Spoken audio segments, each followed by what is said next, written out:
Hello, good morning आप सभी को। मेरा नाम दीनदयाल अहरवार। मैं डॉक्टर हरि सिंह गौर विश्वविद्यालय सागर से विधि विभाग के LLM द्वितीय सेमेस्टर का छात्र हूँ। आज मैं एक बहुत ही महत्वपूर्ण केस डिस्कस करूँगा जो राज्य के अकृत्यपूर्ण कार्य से संबंधित है। केस का नाम है N Nagendra Rao versus state of Andhra Pradesh 1994 का। भूमिका: यह मामला राज्य के संप्रभु कार्यों तथा कर्मचारियों के अकृत्यपूर्ण कार्यों के लिए राज्य के दायित्व से संबंधित है। इसमें उच्चतम न्यायालय के समक्ष मुख्य विचारणीय प्रश्न यह था कि किसी का माल अभिगृहित करना राज्य का संप्रभु कार्य है और ऐसे कार्यों के लिए राज्य का उत्तरदायित्व नहीं होता है। इसके तथ्य हैं: इस मामले में वादी अपीलार्थी आंध्र प्रदेश राज्य में अनाज और फर्टिलाइजर्स का व्यवसाय करती थी, जिसके पास उक्त व्यवसाय का विधिवत अनुज्ञप्ति थी। 11 अगस्त 1975 को सतर्कता विभाग के पुलिस निरीक्षक के द्वारा वादी के फर्म पर छापा मारा गया, जिसमें अनाज और अन्य फर्टिलाइजर्स को अभिगृहित कर लिया गया और सक्षम प्राधिकारी को रिपोर्ट प्रस्तुत कर दी गई। तदनुपरांत जिला राजस्व अधिकारी द्वारा आवश्यक वस्तु अधिनियम की धारा 6A के अंतर्गत उक्त माल सहायक कृषि अधिकारी को सौंपने का अधिकार दिया गया ताकि उसे खेतीहर मजदूरों को बेचा जा सके। यह आदेश फर्टिलाइजर्स के बारे में था। अनाज व अन्य सामान तहसीलदार की अभिरक्षा में रखे जाने का आदेश दिया गया था। तहसीलदार को उक्त माल को बेचने तथा उससे प्राप्त राशि को राजकोष में जमा कराने का निर्देश दिया गया, लेकिन उक्त आदेशों की अवहेलना की गई। ना तो उक्त आदेशों का पालन सहायक कृषि अधिकारी के द्वारा किया गया, ना ही तहसीलदार के द्वारा किया गया। इस पर वादी अपीलार्थी के द्वारा जिला राजस्व अधिकारी को 17-21 सितंबर को 2 पत्र 1975 में दिए गए कि उनके आदेशों की पालना नहीं किए जाने के कारण अभिगृहित माल खराब हो रहा था, जिससे वादी अपीलार्थी को भारी नुकसान की संभावना थी। तो वादी अपीलार्थी के द्वारा ये कहा गया था कि यदि राज्य के तंत्र के द्वारा तथाकथित माल को नहीं बेचा जा सकता है तो उसे वादी अपीलार्थी को सुपुर्द कर दिया जाए और उससे प्राप्त राशि को वह राजकोष में जमा करा देगा, लेकिन उससे आवेदन पत्रों पर कोई सुनवाई नहीं की गई। 29 जून 1976 को जिला राजस्व अधिकारी आवश्यक वस्तु अधिनियम की धारा 6A के अंतर्गत कार्रवाई करते हुए यह आदेश दिया गया कि वादी अपीलार्थी का माल अभिगृहित करते हुए उसका लाइसेंस निरस्त कर दिया जाए।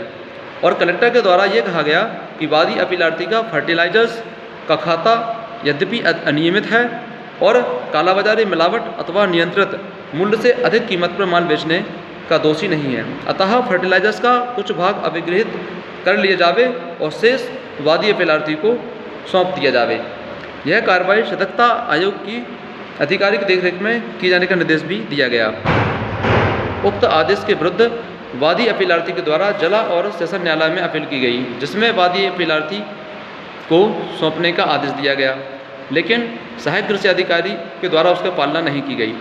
जब वादी अपीलार्थी के द्वारा राज्य के मुख्यमंत्री, राज्य मंत्री और कृषि मंत्री अन्य प्राधिकारी को शिकायत की गई तो सहायक कृषि अधिकारी के द्वारा मार्च 1977 में तथाकथित माल वादी को सौंपने के आशय का नोटिस जारी किया गया।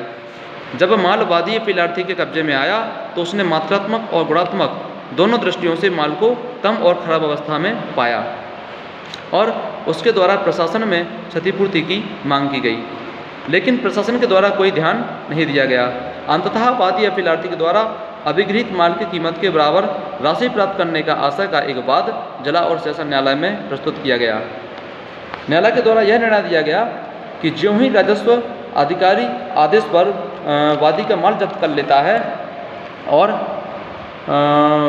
त्यों ही वादी और राज्य के बीच उपनिधाता और उपनिहिती का संबंध स्थापित हो जाता है। ऐसी स्थिति में राज्य का एक कर्तव्य बनता है कि वह उपनिहित माल के प्रति पूर्ण सुरक्षा बरते और नुकसान से बचाए, लेकिन राज्य ने अपने इस कर्तव्य का पालन नहीं किया। साथ ही न्यायालय ने यह भी कहा कि वादी का माल अभिगृहित करने का कार्रवाई राज्य की संप्रभु कार्रवाई में नहीं आता है और राज्य वादी अपीलार्थी को क्षतिपूर्ति करने के लिए दायी है। उक्त निर्णय के विरुद्ध राज्य के द्वारा हाईकोर्ट में विचार न्यायालय के निर्णय को अपील की गई और हाईकोर्ट ने विचारण न्यायालय के निर्णय को अपस्त कर दिया गया और यह कहा कि राज्य के द्वारा जो माल अभिगत किया गया है वह राज्य के संप्रभु कार्य में आता है और राज्य इसके लिए नुकसानी देने के लिए उत्तरदायी नहीं है। हाईकोर्ट के उक्त आदेश और निर्णय के विरुद्ध वादी अपीलार्थी उच्चतम न्यायालय में जाता है तो उच्चतम न्यायालय में निर्णय दिया कि निर्णय में कहा कि उच्चतम न्यायालय के समक्ष वादी अपीलार्थी द्वारा निम्नलिखित तर्क प्रस्तुत किए गए। पहला यह कि माल को अभिकृत करने का राज्य का कर्तव्य संप्रभु कार्य नहीं है। दूसरा यह है कि माल की प्रकृति खराब होने की जैसी थी और उसको सुरक्षा करने का दायित्व राज्य पे था।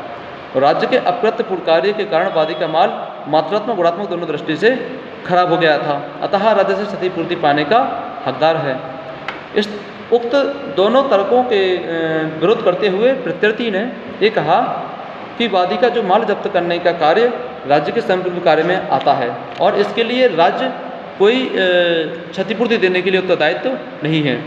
दोनों पक्षों को सुनने के पश्चात सुप्रीम कोर्ट के द्वारा वादी अपीलार्थी के अपील को स्वीकार करते हुए यह निर्णय दिया गया कि हाईकोर्ट के द्वारा दिए गए निर्णय को अपस्त कर दिया गया और सुप्रीम कोर्ट ने अभिगढ़ की कार्रवाई को संप्रभु कार्य नहीं माना। उच्चतम न्यायालय के द्वारा यह अनुशंसा की गई कि राज्य को संप्रभु कार्यों का सिद्धांत अत्यंत पुराना है और अतः उसे नए सिरे से स्पष्ट तौर पर अनियमित की जाने की आवश्यकता है। इसमें न्यायालय के द्वारा कुछ सिद्धांतों का प्रतिपादन किया गया था जो निम्न है। पहला, राज्य के द्वारा माल का अभिग्रहण करने का कार्य संप्रभु परिधि में नहीं आता। दूसरा, राज्य अपने कर्मचारियों के अकृत्यपूर्ण कार्य के लिए उत्तरदायी होता है। तीसरा, राज्य कर्मचारियों के अकृत्यपूर्ण कार्यों को संप्रभु कार्यों की श्रेणी में नहीं रखा जा सकता है। चौथा, संप्रभु कार्यों के सिद्धांतों को स्पष्ट तौर पर अधिनियमित किए जाने की आवश्यकता है। इस प्रकार से सुप्रीम कोर्ट ने निर्णय वादी अपीलार्थी फर्म के पक्ष में दिया और राज्य को अकृत्यपूर्ण कार्य के लिए उत्तरदायी ठहराया। Thank you.